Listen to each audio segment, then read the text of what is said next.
పేదవాడి పక్షాన నిలబడతా, ప్రజా గొంతుకై నినదిస్తా. వాయిస్ ఆఫ్ వాయిస్లెస్, తెలుగువారి మనస్సాక్షి, సాక్షి టీవీ. సాక్షి టీవీ ప్రసారాల కోసం మీ స్థానిక కేబుల్ ఆపరేటర్ను వెంటనే సంప్రదించండి. విజయవాడలో వైద్య విద్యార్థుల ఆందోళన కొనసాగుతోంది. పర్మనెంట్ రిజిస్ట్రేషన్ సర్టిఫికేట్ ఇవ్వాలని వైద్య విద్యార్థులు కోరుతున్నారు.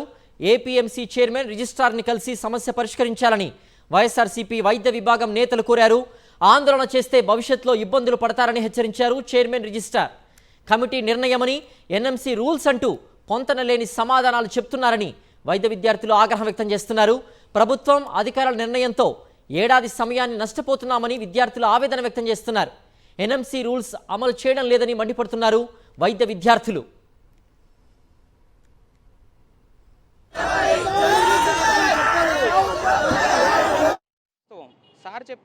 చైర్మన్ సార్ ఏదైతే చెప్పారో అదంతా మేము ఏకీభవిస్తున్నాం.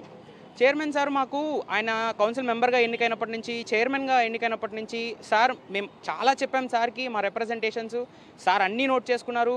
వివిధ రాష్ట్రాల చైర్మన్లతో మాట్లాడారు, కౌన్సిల్స్తో మాట్లాడారు, వాళ్ళు ఏ విధంగా చేస్తున్నారు, మనం అదే అవలంబించాలని చెప్పి సార్ డిసైడ్ అయ్యి మే 27 అండ్ జూన్ 17 జరిగిన జనరల్ బాడీ మీటింగ్స్లో రిజల్యూషన్ తీసుకొచ్చి అందులో రిజిస్ట్రార్ దగ్గర కూడా సిగ్నేచర్ చేయించి పెట్టారు.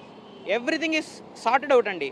తర్వాత ఇంప్లిమెంట్ చేయాల్సిన అథారిటీ రిజిస్ట్రార్ గారు, అక్కడే పడుతుంది పెండింగ్. ఇక్కడ రిజిస్ట్రార్ గారు అది ఇంప్లిమెంట్ చేయకుండా అడ్డుకుంటున్నారు. మా యొక్క ప్రొటెస్ట్ కూడా అదే మెయిన్ రీజన్. రిజిస్ట్రార్ సార్ ఏదైతే రుబ్బుతున్నారో తిరిగి మళ్ళీ అదే రుబ్బుతున్నారు రిజిస్ట్రార్ గారు.